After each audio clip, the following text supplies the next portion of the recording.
ஒரு சாதாரண வெண்கல பாத்திரத்தோட சத்தத்துக்கும் உங்க ரெண்டு புருவங்களுக்கு நடுவுல திடீர்னு வர்ற ஒரு விசித்திரமான வலிக்கும் என்னங்க சம்பந்தம் இருக்க முடியும்? கேட்கறதுக்கு ரொம்ப முரண்பாடாதான் இருக்கும். ஆனா இது ஏதோ சும்மா ஒரு சத்தத்தையோ இல்ல ஒரு சாதாரண உடல் வலியையோ பத்தின விஷயம் கிடையாது. ஆமா, பாக்குறவங்களுக்கு இது ரெண்டும் சம்பந்தமே இல்லாத மாதிரி தோணலாம். ஆனா இன்னைக்கு நம்ம பண்ண போற இந்த ஆழமான பகுப்பாய்வுல இந்த ரெண்டு விஷயங்களுக்கு நடுவுல தான் மனித விழிப்புணர்வோட ஒரு பெரிய ரகசியமே ஒளிஞ்சிருக்குன்னு நாம பார்க்க போறோம். நிச்சயமா வெளியுலகத்தோட தொடர்ச்சியான இறைச்சல்கள்ல நாம நம்ம கவனத்தை முழுசா தொலைச்சிட்டோம். இந்த காலகட்டத்துல நமக்குள்ளேயே இருக்கிற ஒரு மாபெரும் உள் உணர்வை விழிப்படைய செய்யற ஒரு நரம்பியல் பயணம்னு இதை சொல்லலாம். அந்த பயணத்தோட தொடக்க புள்ளிகள் தான் இந்த ரெண்டு விஷயமும். அந்த பயணத்தை தான் இன்னைக்கு நாம முழுமையா பிரிச்சு மேய போறோம். உங்க எல்லாருக்கும் இது ஒரு பெரிய திறப்பா இருக்கும்னு நம்புறேன். இன்னைக்கு நம்ம விவாதத்துக்கு அடிப்படையா அமைஞ்சிருக்கிறது அண்டம் குரல் ஆவணத்தோட காதுகளின் ரகசியமும் நெற்றிப்புட்டு திறப்பும் பகுதி 2 அப்படிங்கிற ஒரு நுட்பமான தொகுப்பு தான். இது ரொம்ப முக்கியமான ஒரு ஆவணம். ஆமா, இது ஏதோ காத்துல கட்டப்பட்ட தத்துவங்களை மட்டும் பேசல. நேரடியா நம்ம மூச்சு, அப்புறம் காது, அப்புறம் நெற்றி போட்டு இது மூணையும் இணைக்கிற ஒரு செயல்முறைய முன்வைக்குது. கரெக்ட். இதுல முதல்ல வர்றது மூச்சும் காதும் தான். அதான் எனக்கு அங்கே ஒரு பெரிய சந்தேகம் வந்துருச்சு. பொதுவா நாம மூக்குல மூச்சை இழுக்கிறோம், அது நேரா நுரையீரலுக்கு போகுது. இதுதானே நமக்கு தெரிஞ்ச அறிவியல். ஆனா இந்த ஆவணத்துல ஒரு குறிப்பிட்ட காதின் மூலமா மூச்சை கவனிக்கணும் அப்படிங்கிற ஒரு புது விஷயத்த சொல்றாங்களே. அதாவது வலது நாசியில சுவாசம் நடக்கும்போது அதே பக்க காது வழியா மூச்சு காட்டின் ஓசையை கவனிக்கணும்னு இது சொல்லுது. அது எப்படிங்க சாத்தியம்? காதுக்கும் மூச்சுக்கும் என்ன நேரடி தொடர்பு? கண்டிப்பா சாத்தியம்தான். நம்ம மனித உடலோட வடிவமைப்புங்கிறது வெறும் குழாய்களும் உறுப்புகளும் இணைக்கப்பட்ட ஒரு சாதாரண இயந்திரம் கிடையாது. நம்ம நரம்பு மண்டலம் ரொம்ப ரொம்ப சிக்கலானது. ஓஹோ. வலது நாசியில மூச்சு ஓடும்போது உங்களோட மொத்த கவனத்தையும் வலது காதின் உள்நோக்கி திருப்பி அந்த மூச்சு காற்றின் ஓசையை மட்டுமே கூர்ந்து கவனிக்கிறதுங்கிறது சும்மா ஒரு சாதாரண மூச்சு பயிற்சி இல்ல. வேற என்னமா அது? இது நம்ம மூளையோட டிஃபால்ட் மோட மாற்றி அமைக்கிற ஒரு தந்திரம்னு கூட சொல்லலாம். டிஃபால்ட் மோடா? கொஞ்சம் விளக்கமா சொல்லுங்களேன். அதாவது நம்ம பொதுவாவே வெளியுலக ஒலிகளை கேட்கறதுக்காக தான் நம்ம காதுகளை பழக்கப்படுத்தி வச்சிருக்கோம் இல்லையா? நம்ம கவனம் எப்பவுமே வெளியே சிதறித்தான் கிடக்கும். ஆமா, வண்டி சத்தம், டிவி சத்தம், ஆளுங்க பேசுறதுன்னு எப்பவும் வெளியில தான் கவனம் இருக்கு. எக்ஸாக்ட்லி. அந்த கவனத்தை வலுக்கட்டாயமா புடிச்சு உள்ளே இழுக்கிற ஒரு முதல் படிதான் இந்த காதின் வழியா மூச்சை கவனிக்கிற பயிற்சி. நீங்க சொல்றது பாக்கும்போது எனக்கு ஒரு நவீன தொழில்நுட்பம் தான் ஞாபகத்துக்கு வருது. என்னது அது? இது எப்படி இருக்குன்னா, நாம ஒரு உயர்தரமான நாய்ஸ் கேன்சலிங் ஹெட்போனை போட்டுக்கிட்டு வெளி உலக இரைச்சலை முழுவதுமா அடைச்சிட்டு நம்ம சொந்த இதய துடிப்பையோ இல்ல மூச்சு காட்சியோ மட்டும் ரொம்ப கூர்ந்து கவனிக்கிறது போல இருக்கு. ரொம்ப சரியான ஒரு உதாரணம். அந்த நாய்ஸ் கேன்சலிங் அப்படிங்கிற வார்த்தை இங்க கச்சிதமா பொருந்துரு.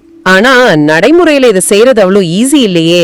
நான் ஒரு நிமிஷம் என் மூச்சை கவனிக்க தொடங்குனா அடுத்த செகண்டே என் மூளை நாளைக்கு ஆபீஸ்ல என்ன வேலை இருக்கு, இல்ல நேத்து கிரிக்கெட் மேட்ச்ல என்ன ஆச்சுன்னு வேற ஏதாவது ஒரு சிந்தனைக்கு தாவிடுமே. அந்த தாவுதல் தான் மனித மூளையோட அடிப்படை இயல்பு. பல லட்சம் வருஷங்களா நம்ம மூளை சுற்றிலும் என்ன நடக்குது, ஏதாவது ஆபத்து இருக்கான்னு வெளியில ஸ்கேனிங் செய்யறதுக்காகவே பரிணாம வளர்ச்சி அடைஞ்சிருக்கு. ஓ, அப்போ கவனம் சிதறது ஒரு சர்வைவல் மெக்கானிசம்னு சொல்றீங்க? ஆமா. அதனாலதான் கண்களை மூடி உள்நோக்கி திரும்பின உடனே மூளை ஒருவித பதற்றம் அடைஞ்சு தேவையற்ற சிந்தனைகளை உற்பத்தி செய்ய தொடங்குது. நாம அந்த நாய்ஸ் கேன்சலிங் நிலையை அடையணும்னா அது உடனே நடந்துராது. அப்போ இந்த மூச்சு பயிற்சி எப்படி அதுக்கு உதவுது? காதின் உள்நோக்கி கவனத்தை திருப்பும் போது நம்ம மூளைக்கு ஒரு புது டாஸ்க் கொடுக்கிறோம். வெளியுலகத்திலிருந்து வர சிக்னல்களை கட் பண்ணிட்டு உடலுக்குள்ள நடக்கிற மிக நுட்பமான ஒரு செயல்பாட்டின் மேல கவனத்தை குவிக்கிறோம். புரியுது. இதை தொடர்ந்து செய்யும் போது மூளையோட அந்த சிதறிய ஓட்டம் மெதுவா கட்டுக்குள் வர ஆரம்பிக்கும். வாவ், அப்படியானா காதின் வழியா மூச்சை கவனிக்கிறதுங்கிறது வெறும் ஒரு கற்பனை பயிற்சி கிடையாது. மூளையோட அலைபாயும் தன்மையை நிறுத்துறதுக்கான ஒரு ஷார்ட் சர்க்கியூட் தொழில்நுட்பம்னு சொல்லலாம் போலயே. ரொம்ப சரியா சொன்னீங்க. அது ஒரு பயோஹேக் மாதிரி தான். சரி, இப்போ நீங்க சொன்ன மாதிரி நான் அந்த மென்டல் நாய்ஸ் கேன்சலிங் ஹெட்போனை போட்டுட்டேன்னு வச்சுப்போம். வெளியுலக சத்தங்கள் எல்லாம் அடங்கிடுச்சு. என் மூச்சோட ஓசையை நான் கவனிக்க தொடங்கிட்டேன். ஆனா அந்த இருட்டுக்குள்ள, அந்த அமைதிக்குள்ள நான் தொடர்ந்து என்னதான் செய்ய போறேன்? அங்கதான் நம்ம மூல ஆவணத்துல இருக்கிற அந்த வெங்கல பாத்திரத்தோட தத்துவம் உள்ள வருது. ஓ, அந்த முத கேள்விக்கு இப்பதான் விட வருதா? சொல்லுங்க. வெளி உலகத்தை துண்டிச்ச பிறகு நமக்குள்ள எழும் அந்த வெறுமையை எதிர்கொள்றதுதான் நம்ம அடுத்த பெரிய சவால். ஆமா, சத்தம் இல்லாதப்ப ஒரு மாதிரி பிளாங்கா இருக்கும்ல. அதான் அந்த வெறுமையை நிரப்பவும் அடுத்த கட்டத்துக்கு நம்மளை அழைச்சிட்டு போகவும் தான் ஒரு வெண்கல மணியோட உதாரணம் இங்க பயன்படுத்தப்படுது. நீங்களே யோசிச்சு பாருங்க, ஒரு வெண்கல மணிய இல்ல ஒரு பாத்திரத்தை வேகமா தட்டுனா என்ன ஆகும்? என்னாகும்? முதல்ல ஒரு பெரிய பிரம்மாண்டமான டாங் அப்படிங்கிற சத்தம் கேட்கும். அந்த அதிர்வு அந்த அறை முழுவதையும் அப்படியே நிரப்பும். கரெக்ட். அந்த முதல் பெரிய சத்தம் நம்ம செவிப்பறைகளை உடனடியா தாக்கும். நாம எப்பவுமே அந்த பெரிய சத்தத்தை மட்டும்தான் ஒளியோட முழுமைன்னு நம்பிட்டு இருக்கோம். வேற என்னமா? அதுதானே சத்தம். ஆனா அந்த முதல் சத்தம் மெல்ல மெல்ல தேஞ்சு ஒரு கட்டத்துல அது மறைஞ்சிடுச்சோன்னு நம்ம நினைக்கும் போது மிக ஆழத்துல ஒரு மெல்லிய ரிங்காரம் தொடர்ந்து ஒலிச்சுக்கிட்டே இருக்கும். கவனிச்சிருக்கீங்களா? ஆமா, அந்த அதிர்வு ஒரு மாதிரி கிங்னு கேக்கும்ல. அதேதான். அந்த மெல்லிய ஓசைதான் உண்மையானது. அதுதான் உள்நோக்கிய பயணத்துக்கான பாலம்னு இந்த ஆவணம் சொல்லுது. ஒரு நிமிஷம், எனக்கு இங்க ஒரு சந்தேகம். அந்த மெல்லிய ரிங்காரம் தான் உண்மையானதுன்னா அந்த முதல் பெரிய சத்தம் பொய்யா? பொய்ன்னு சொல்ல முடியாது. ஆனா வெளியுலக யோகம்னு சொல்லப்படுற மேலோட்டமான பயிற்சிகள்ல நாம அந்த பெரிய சத்தத்தோட நின்னுடுறோம், அதுக்குள்ள போறதில்ல. ஆனா நான் ஒரு பெரிய சத்தத்தை கேட்கும்போது என் மூளை அது உடனே ரெஜிஸ்டர் பண்ணிடுது, அது சுலபமா இருக்கு.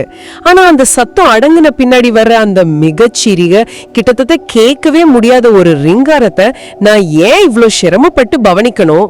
வெளியுலக யோகத்துக்கும் உள்நோக்கிய பயணத்துக்கும் உள்ள வித்தியாசத்தை இந்த ஒரு சின்ன சத்தம் எப்படிங்க பிரிச்சு காட்டுது? இதுக்கு பின்னால நம்ம நரம்பு மண்டலம் செயல்படுற விதம் தான் காரணமா இருக்கு. எப்படி? பொதுவா பெரிய ஆரவாரமான விஷயங்களால எளிதில் ஈர்க்கப்படுறது தான் நம்ம நரம்புகளோட இயல்பு. ஒரு பெரிய வெடிப்பு சத்தம் இல்ல ஒரு அலாரம் சத்தம் இதெல்லாம் ஒரு ஆபத்தோட அறிகுறிகள். அதனால மூளை உடனடியாக அதுக்கு கவனம் செலுத்தும். அப்போ அந்த சின்ன சத்தம்? ஒரு சத்தம் ரொம்ப மென்மையா ஒரே சீரா தொடர்ந்து ஒலிச்சுக்கிட்டு இருந்தா மூளை அத இதுல எந்த ஆபத்தும் இல்லைன்னு முடிவு பண்ணி அதை கேட்கறதையும் நிறுத்திடும். ஓஹோ. இது அறிவியல்ல ஹாபிச்சுவேஷன் அப்படின்னு சொல்லுவாங்க. உதாரணத்துக்கு ஒரு ஏசி ஓடுற சத்தமோ இல்ல ஃபேனோட சத்தமோ கொஞ்ச நேரத்துல நமக்கு கேட்கறதே இல்லையே, கவனிச்சிருக்கீங்களா? ஆமா, அது ஒரு பேக்ரவுண்ட் நாய்ஸா மாறிடும், நம்ம அதை கவனிக்க மாட்டோம். அதே போலதான் இந்த வெண்கல மணியோட அந்த மெல்லிய ரிங்காரமும் இப்படிதான் மூளையால ஈஸியா புறக்கணிக்கப்படும். அப்போ அந்த புறக்கணிக்கப்படுற சத்தத்தை நாம ஏன் தேடி போகணும்? அங்கதான் சூட்சுமமே இருக்கு.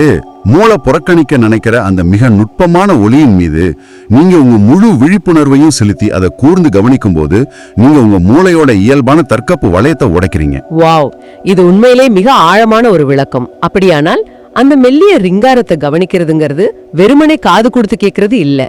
பின்ன அது மூளைக்கு எதிரா நாம செய்யற ஒரு நுட்பமான யுத்தம்னு சொல்லலாம். மூளை இத விட்டுடு, இதுல எந்த சுவாரஸ்யமும் இல்லைன்னு சொல்ற ஒரு மெல்லிய சத்தத்தை நம்ம விடாப்படியா பிடிச்சுக்கும் போது நம்ம முழுமையான கவனமும் ஒரு புள்ளில குவியுது. மிகச் சரியான புரிதல். அந்த புள்ளில குவியறது தான் நீங்க சொல்ற அந்த பாலம் இல்லையா? அந்த ரிங்காரம் ஒரு வடிகட்டி போல செயல்படுது. நம்ம மூளை ஒரே நேரத்துல பல சிந்தனைகளை ஓட விட்டுக்கிட்டு இருந்தாலும் இந்த கண்ணுக்கு தெரியாத அதிர்வின் மேல கவனத்தை குவிக்கும் போது வேற எதையும் சிந்திக்க நேரமே இருக்காது. அதுதான் அந்த பாலத்தோட வேலையே. வெளியுலக சத்தங்கள் அனைத்தையும் வடிகட்டிட்டு உங்களுக்குள் இருக்கும் அந்த அதிர்வை உற்று நோக்கிறது. அந்த ஒரு புள்ளியில முழு மனதும் குவியும் போது அந்த ஒலி வெறும் ஒரு பௌதிக ஒலியா இல்லாம உள்ளுக்குள் நடக்கிற ஒரு தேடலா மாறத் தொடங்குது. சரி, இப்போ இந்த மெல்லிய ரிங்காரம் அப்படிங்கிற பாலத்தை நாம மிக தெளிவா கண்டுபிடிச்சிட்டோம். இந்த பாலத்துல ஏறி பயணிச்சா நாம எங்க போய் சேருவோம்?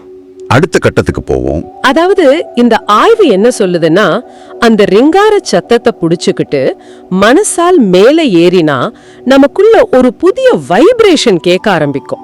அதை கவனிச்சுக்கிட்டே மேல செல்லும் போது நம்ம ரெண்டு புருவங்களுக்கும் நடுவுல, அதாவது நெற்றி பொட்டுல ஒரு வலி உண்டாகும்னு கட்டளையிடுது. ஆமா, அதுதான் நெற்றி பொட்டு திறப்பு. இங்கதான் எனக்கு ஒரு பெரிய முரண்பாடு தோணுது. என்ன முரண்பாடு?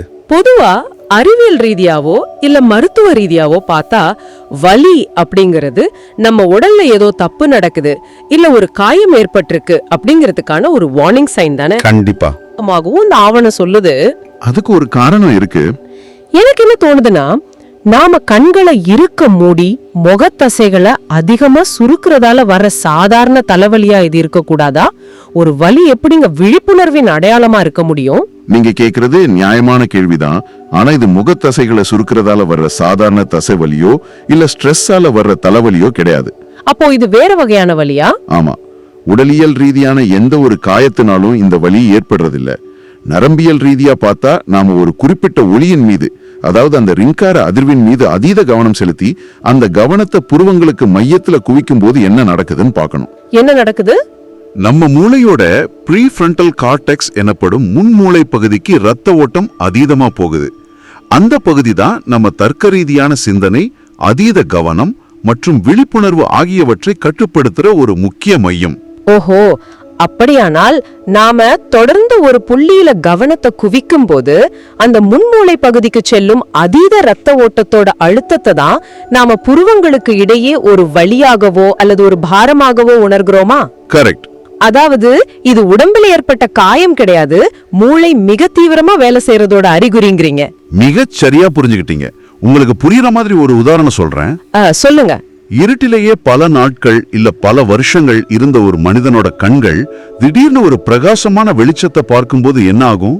கண்ணு கூசும், லேசா வலிக்கவும் செய்யும். ஆமா, கண்கள்ல ஒரு சிறிய கூச்சமோ இல்ல வலியோ ஏற்படும். அது கண்கள் குருடாவதற்கான அறிகுறி கிடையாது. வேற என்ன? மாறா கண்கள் மீண்டும் ஒளியை உள்வாங்குவதற்கு தன்னை தயார்படுத்திக்குது அப்படிங்கிறதுக்கான அறிகுறி. அதே போலதான் இதுவும். சூப்பர் உதாரணம். அந்த வெண்கல மணியோட மெல்லிய ரிங்கார சத்தத்தின் அதிர்வை நம்ம மனசால் பின்தொடர்ந்து அது நெற்றி போட்டு அடையும் போது உங்களோட உள் உணர்வு நீண்ட உறக்கத்திலிருந்து தூண்டப்படுது. அதத்தான் அந்த விழிப்புணர்வு வழி உணர்த்துது. அந்த இருட்டிலிருந்து வெளிச்சத்துக்கு வரும் கண்கள் அப்படிங்கிற உதாரணம் இந்த முழு கான்செப்டையும் மிக எளிதா புரிய வைக்குது. நாம அந்த மெல்லிய ஓசையோட அதிர்வை ஒரு ஏணியா பயன்படுத்தி நம்ம கவனத்தை சாதாரண பௌதீக நிலையிலிருந்து புருவங்களுக்கு மத்தியில உள்ள அந்த மையப்புள்ளிக்கு கொண்டு செல்றோம். எக்ஸாக்ட்லி. அந்த அழுத்தத்தை, அந்த நரம்பியல் தூண்டுதலை நாம வலிய போல உணர்ந்தாலும் அது உண்மையிலேயே விழிப்புணர்வின் உச்சக்கட்ட திறப்பு தான். இந்த ஆவணம் எந்த ஒரு மத அல்லது ஆன்மீக சாயலும் இல்லாம இத ஒரு தூய அறிவியல் மற்றும் உளவியல் நிகழ்வா விவரிக்கிறது எனக்கு ரொம்ப ஆச்சரியமா இருக்கு. அதுதான் இந்த ஆவணத்தோட சிறப்பு. அப்போ அந்த வலிய பொறுத்துக்கிறது இல்ல நம்ம நோக்கம், அந்த வலிய வெறும் ஒரு பார்வையாளனா கவனிக்கிறது தான் நோக்கம், இல்லையா? ரொம்ப ரொம்ப முக்கியமான பாயிண்ட் இது. அந்த வலிய ஒரு சாட்சியா நின்னு கவனிக்கிறது தான் ஒட்டுமொத்த பயிற்சியோட இறுதி இலக்கு. பொதுவா வலி வந்தா நாம பதறுவோம். ஆனா உங்களோட முழு கவனமும் அந்த நெற்றி புட்டுல குவிந்திருக்கும் போது அந்த வலிய நீங்க உணர்ச்சிகளுக்கு அப்பாற்பட்டு வெறும் ஒரு அதிர்வா மட்டுமே உணர தொடங்குவீங்க. அந்த ஸ்டேஜ் ரீச் ஆயிட்டா பதற்றம் இருக்காதா? கண்டிப்பா இருக்காது. வெளியுலக தொடர்புகளை துண்டிச்சு அந்த நாய்ஸ் கேன்சலிங் நிலையில சுவாசத்தோட ஓசையை கேட்டு வெண்கல மணியோட தேய்ந்து போகும் ரிங்காரத்துல பயணம் செய்து நெற்றி பொட்டின் வலிய உணரும் அந்த தருணம் உங்களை உங்களோட ஆழமான மைய புள்ளிக்கு கொண்டு செல்லுது. அங்க என்ன இருக்கும்? அங்கே இரைச்சல் இருக்காது, வெறும் தெளிவு மட்டுமே மிஞ்சிருக்கும். இது உண்மையிலே ஒரு மிக நீண்ட ஆனா அதிரடியான உள்நோக்கிய பயணம் தாங்க. இப்போ நாம விவாதிச்ச இந்த முழு பயணத்தையும் கேக்குறவங்களுக்காக ஒரு உள்நோக்கிய வரைபடம் மாதிரி சுருக்கி பார்க்கலாம்னு நினைக்கிறேன். கண்டிப்பா சொல்லுங்க. நாம முதல்ல வெளி உலக இரைச்சல்களை தாண்டி ஒரு நாய்ஸ் கேன்சலிங் நிலையில நம்ம காதின் மூலம் மூச்சு காற்றின் பாதையை கவனிக்கிறதுல தொடங்கணும். மூளைய மாயப்படுத்தி உள்ளே திருப்பினோம். கரெக்ட். அதுக்கப்புறம் ஒரு வெண்கல பாத்திரத்தோட பெரிய சத்தத்துக்கு பின்னால் மறைந்திருக்கும் அந்த மிக மெல்லிய உண்மையான ரிங்கார சத்தத்தை கேட்டோம். அந்த ரிங்காரம்ங்கிற பாலத்தின் வழியா அதிர்வுகளை ஏணியா பயன்படுத்தி மேலே ஏறி இறுதியா நம்ம புருவங்களுக்கு இடையே முன்மூளையோட ரத்த ஓட்டத்தால் ஏற்படும் அந்த விழிப்புணர்வு வழியே உற்று நோக்கினோம். அருமையான ஒரு சமரி. ஆனா எனக்கு ஒரு ஃபைனல் கேள்வி இருக்கு. இத கேக்குறதுக்கு ரொம்ப சுவாரஸ்யமா இருக்கு. ஆனா நடைமுறை வாழ்க்கையில ஒவ்வொரு நாளும் டிராபிக், இஎம்ஐ, ஆபீஸ் மீட்டிங்னு ஓடிக்கிட்டு இருக்கிற ஒரு சாதாரண மனிதனுக்கு இது ஏன் முக்கியம்? அவனோட அன்றாட வாழ்க்கைக்கு இது எந்த வகையிலாவது உதவுமா? இது ரொம்ப பிராக்டிக்கலான கேள்வி. இது தத்துவார்த்தமா இருந்தாலும் அன்றாட வாழ்க்கைக்கு இதை விட முக்கியமான ஒரு கருவி இருக்க முடியாதுன்னு தான் நான் சொல்லுவேன். அது எப்படின்னு கொஞ்சம் விளக்க முடியுமா? நாம இன்னைக்கு வாழ்ற உலகம் தகவல்களாலும் இடைவிடாத டிஜிட்டல் சத்தங்களாலும் தாங்க முடியாத ஸ்ட்ரெஸ்ஸாலும் நிறைஞ்சிருக்கு.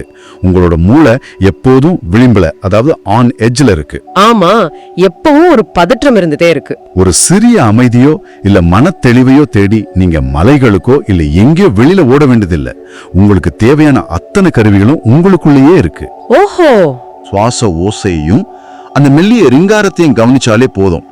உங்களோட முன்மூளை தூண்டப்பட்டு உணர்ச்சிகளுக்கு அடிமையாகாம தர்க்க ரீதியா சிந்திக்கும் அந்த தெளிவு உங்களுக்கு கிடைக்கும். வாவ், நமக்கான ஆய்வு கூட நமக்குள்ளதான் இருக்குங்கிறத மிக தெளிவா உணர்த்திட்டீங்க. நம்ம அமைதிக்கான ரிமோட் கண்ட்ரோல் நம்ம கையிலே இருக்கும்போது நாம எதுக்காக வெளியுலக சத்தங்களை குறை கூறணும்? அதுதான் நிதர்சனமான உண்மை. ரொம்ப அருமையான ஒரு விவாதம். இந்த ஆழமான உரையாடலோட இறுதிக்கு நாம வந்துட்டோம். விடை பெறுவதற்கு முன்னாடி இதை கேட்டுட்டு இருக்கிற நீங்க உங்க மனசுக்குள்ள ஆழமா சிந்திக்கிறதுக்காக ஒரு புதிய கேள்வியை நான் விதைச்சிட்டு போக விரும்புறேன். சொல்லுங்க. இன்னைக்கு நாம ஒரு வெண்கல மணியோட ஆரவாரமான பெரிய சத்தத்துக்கு பின்னால ஒளிஞ்சிருக்கும் அந்த மெல்லிய மூளையால ஈஸியா புறக்கணிக்கப்படும் உண்மையான ரிங்காரத்தை கவனிக்கிறத பத்தி பல கோணங்கள்ல பேசணும். ஆமா, இத அப்படியே உங்களோட அன்றாட வாழ்க்கையோட பொருத்தி பாருங்க. உங்களோட ஆபீஸ்லயோ வீட்லயோ யாராவது ஒருத்தர் கோபத்திலயோ இல்ல விரக்தியிலயோ எழுப்புற பெரிய சத்தங்களுக்கு பின்னால் நாம கவனிக்க தவறும் மெல்லிய உண்மையான ரிங்காரங்கள் எத்தனையோ. ரொம்ப ஆழமான சிந்தனை இது.